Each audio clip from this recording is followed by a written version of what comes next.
देखना, मेरे अंदाजे से, मेरा असेसमेंट है, 1 साल के अंदर मोदी जी प्राइम मिनिस्टर नहीं होंगे।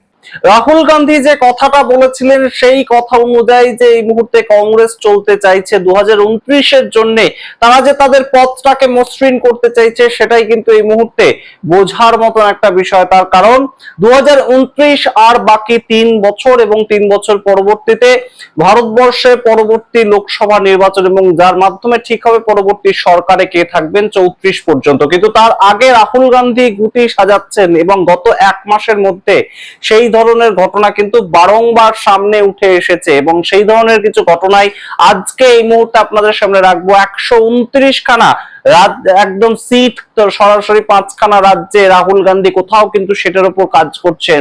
129 খানা লোকসভা সিট, সেটার মধ্যে যত বেশি সিট বাড়ানো যায় সেই ধরনের কাজ করছেন এবং প্রত্যেকটা রাজ্যের ক্ষেত্রে কিন্তু তার নজর যে রয়েছে সেই ধরনের নিদর্শনও কিন্তু আপনাদের সামনে প্রস্তুত করব।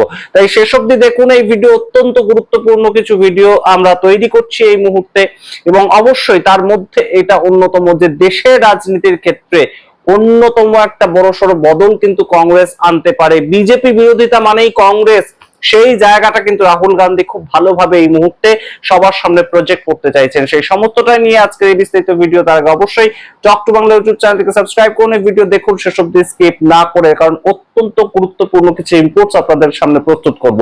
আপনাদের জানাই এই মুহূর্তে 129টা সিট, 5টা রাজ্য। কিভাবে আমরা বলছি তার কারণ এই মুহূর্তে রাহুল গান্ধী সরাসরি প্রাথমিকভাবে যে জায়গাটার ক্ষেত্রে সিদ্ধান্তটা নিলেন সেটা তাদের হাতের রাজ্য, অর্থাৎ সেখানে কংগ্রেস সরকারই চলছে এবং সেটা কর্ণাটক। কর্ণাটকে আপনাদের আগেই জানিয়েছি যে সিদ্দারামাইয়া তিনি রাজ্যসভায় যাচ্ছেন মুখ্যমন্ত্রী পদ ছেড়ে দিয়ে এবং সেই ঘটনাটা কিন্তু 28শে মে হয়ে গেল।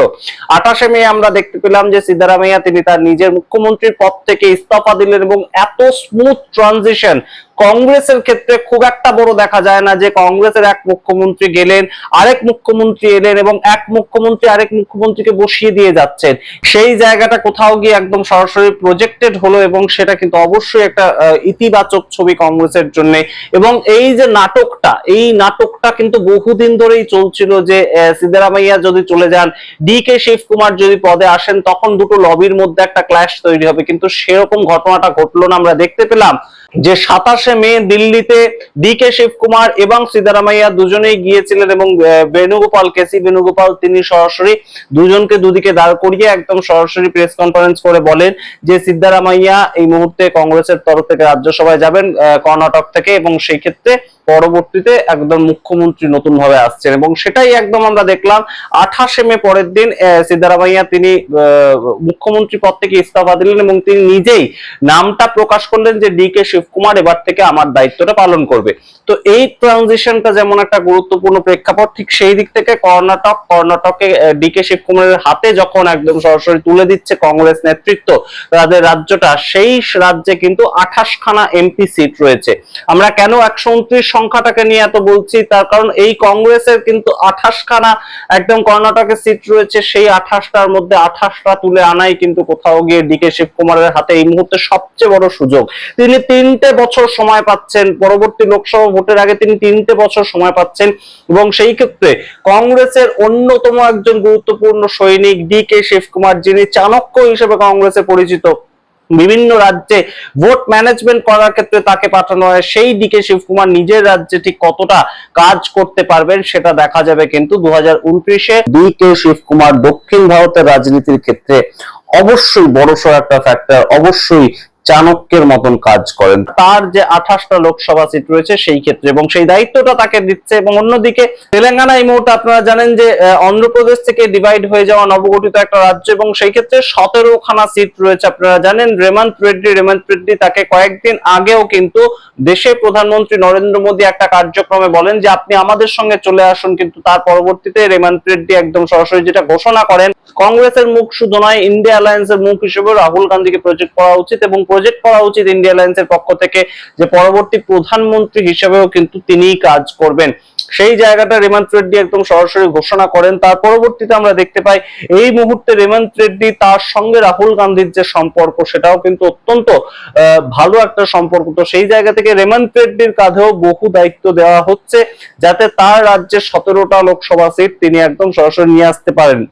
তার পরবর্তীতে কেরাল্লাম এই মুহূর্তে অত্যন্ত গুরুত্বপূর্ণ একটা ভাইটাল জায়গায় রয়েছে কেরাল্লাম, এবং কেরাল্লামে রিসেন্টলি ক্ষমতা বদল হয়েছে, এলডিএফ সরকার সরে গিয়ে ইউডিএফ সরকার এসেছে এবং সেখানে কংগ্রেস নেতৃত্বের কিন্তু একটা বড় সড় দায়িত্ব রয়েছে। এবং আমরা দেখতে পেলাম যেটা কংগ্রেস নেতৃত্ব একদম কেসি বেণুগোপাল তাকে মুখ্যমন্ত্রী করার মতন একটা প্রেক্ষিত তৈরি হয়েছিল, সেটা নিয়ে আলোচনা চলছিল, বহুদিন সময় নিল কংগ্রেস, কিন্তু তার পরবর্তীতে আমরা দেখলাম যে সতীশ সেন যাকে মুখ্যমন্ত্রী বানালো সেটাতে দুটো মেসেজ কিন্তু তারা সরাসরি দিল, যে সতীশ সেন তিনি সংগঠনের কাজ করছিলেন এতদিন ধরে, তিনি সংগঠনটাকে বৃদ্ধি করেছিলেন এবং এলডিএফ সরকার বামপন্থীদের বিরুদ্ধে মুখ হিসেবে দাঁড়িয়ে তিনি বিরোধিতা করেছিলেন, তার একটা ফলাফল হিসেবে, তার একটা প্রাইজ হিসেবে কিন্তু তাকে তার জায়গাটা দেওয়া, সেটা যেমন একটা জায়গা অবশ্যই কংগ্রেস নিদর্শন সৃষ্টি করলো যে কেসি বেণুগোপাল তিনি কেন্দ্রীয় স্তরের নেতা হলেও তাকে কিন্তু রাহুল গান্ধী একদম যে প্রাইস পোস্টিং দিয়ে দেয়া সেটা কিন্তু করলেন না,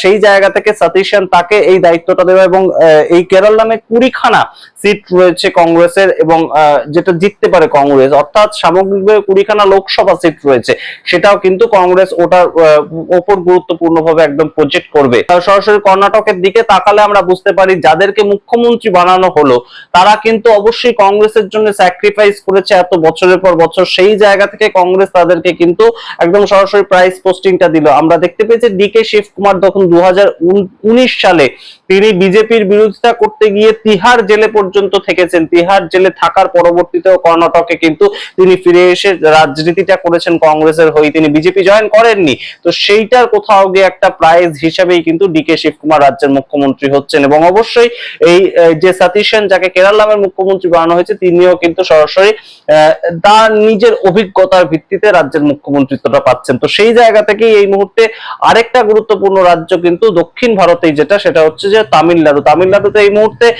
বিধানসভায় মাত্র 5টা সিট পেয়েছে কংগ্রেস, এবং তারা নতুন একটা স্ট্র্যাটেজি নিয়েছে যেটা একদম ডিএমকে থেকে সরে এসে তারা টিভিকে কে সাপোর্ট করেছে, এবং টিভিকে কে সাপোর্ট করে 59 বছর পর তারা মন্ত্রিত্ব পেয়েছে, একদম সরাসরি ক্ষমতায় আসতে পেরেছে। এর আগে পর্যন্ত তারা ক্ষমতায় কিন্তু ছিল না, দুজন এই মুহূর্তে মন্ত্রিত্ব পেয়েছে। তাই কংগ্রেসের একটা এই মুহূর্তে প্রেক্ষিত রয়েছে যে তারা তাদের সংগঠনটা বৃদ্ধি করবে, যেহেতু ক্ষমতায় রয়েছে তারা, তাদের সরকার চলছে, কংগ্রেস বলতেই পারে এখন আমাদের সরকার চলছে, টিভিকে সরকার চলছে মানে আমাদের সরকার চলছে, তাই সেই জায়গাটায় তারা তাদের সংগঠন বৃদ্ধি করার একটা সুযোগ রয়েছে। এবং অবশ্যই এই মুহূর্তে যেভাবে একদম টিভিকে সঙ্গে তারা জোটবদ্ধ হয়ে লড়াইটা করছে এবং লড়াইটা পরবর্তী ক্ষেত্রেও হবে তেমন ভাবে একদম সরাসরি টিভিকের পক্ষ থেকে জানানো হয়েছে, কংগ্রেসের পক্ষ থেকে জানানো হয়েছে, সেটাও কিন্তু তাদের কাছে একটা বড় সড়ো প্রেক্ষিত যে টিভিকে জিতুক কিংবা কংগ্রেস জিতুক এই লোকসভার ক্ষেত্রে অবশ্যই তামিলনাড়ুতে 28টা সিট রয়েছে, এই 28টা সিটের ক্ষেত্রে তাদেরকে কাজ করতে হবে, সবচেয়ে বেশি সংখ্যক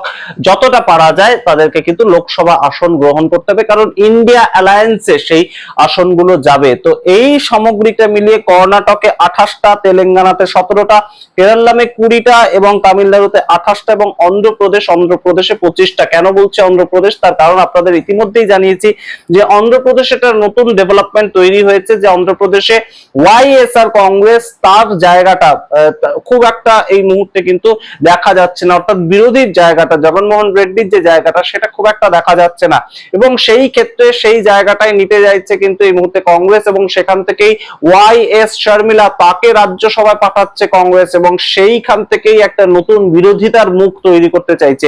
তাই অন্ধ্রপ্রদেশের যে 25টা সিট, এই 25টা সিটের ক্ষেত্রেও কিন্তু কংগ্রেস তাদের পক্ষ থেকে একটা বড় সড়ো বিরোধীর জায়গায় কাজ করবে। এই যে ডেভেলপমেন্টটা, এই ডেভেলপমেন্টটা কিন্তু অবশ্যই গুরুত্বপূর্ণভাবে আমাদের হিসেবে রাখতে হবে। তাই অবশ্যই দক্ষিণ ভারতের 5টা রাজ্য, প্রাথমিকভাবে কর্ণাটক, তারপর তেলেঙ্গানা, তার পরবর্তীতে কেরালা এবং তার পরবর্তীতে তামিলনাড়ু এবং অন্ধ্রপ্রদেশ, এই 5টা রাজ্যে মোট 28, 17, 20, 28 এবং 25 এই সবকটা মিলিয়ে কিন্তু 129টা লোকসভা সিট বেরিয়ে আসে।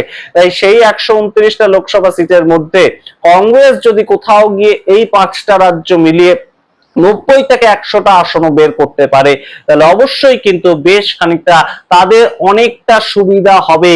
অবশ্যই 29 সালের যে লড়াই, সেই ক্ষেত্রে কিন্তু 100টা সিট তাদের যদি দক্ষিণ ভারত থেকে বেরিয়ে আসে, তাদের অবশ্যই আর 172টা সিট তাদের বের করতে হবে সামগ্রিক ইন্ডিয়া অ্যালায়েন্সটাকে নিয়ে। কিন্তু তা হলেও যেটা গুরুত্বপূর্ণ দিকে নজর দিতে হবে কংগ্রেসকে, সেটা কিন্তু দক্ষিণ ভারত ছাড়াও উত্তর ভারতের দিকে কিন্তু বিহার রয়েছে, ইউপি রয়েছে এবং তার সঙ্গে হরিয়ানা রয়েছে, যে রাজ্যগুলোতে কংগ্রেস কিন্তু ধরাশায়ী হয়েছে।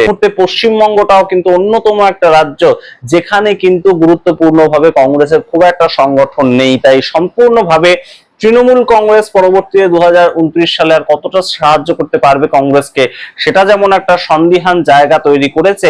এই মুহূর্তে কংগ্রেস যদি উত্তর ভারতের রাজ্যগুলোতেও কনসেন্ট্রেট করতে না পারে, আমরা দেখতে পেয়েছি যে 2024 সালে কংগ্রেস যেখানে খুব ভালো রেজাল্ট করেছিল, একদম আমরা দেখতে পেয়েছিলাম উত্তরপ্রদেশের ক্ষেত্রে, আমরা দেখতে পেয়েছিলাম বিহারের ক্ষেত্রে, সেই জায়গাগুলো যদি কংগ্রেস ধরে রাখতে না পারে, তাহলে অবশ্যই রাহুল গান্ধীকে কিন্তু আবারও ধাক্কা খেতে হতে পারে 2029-এর জন্য।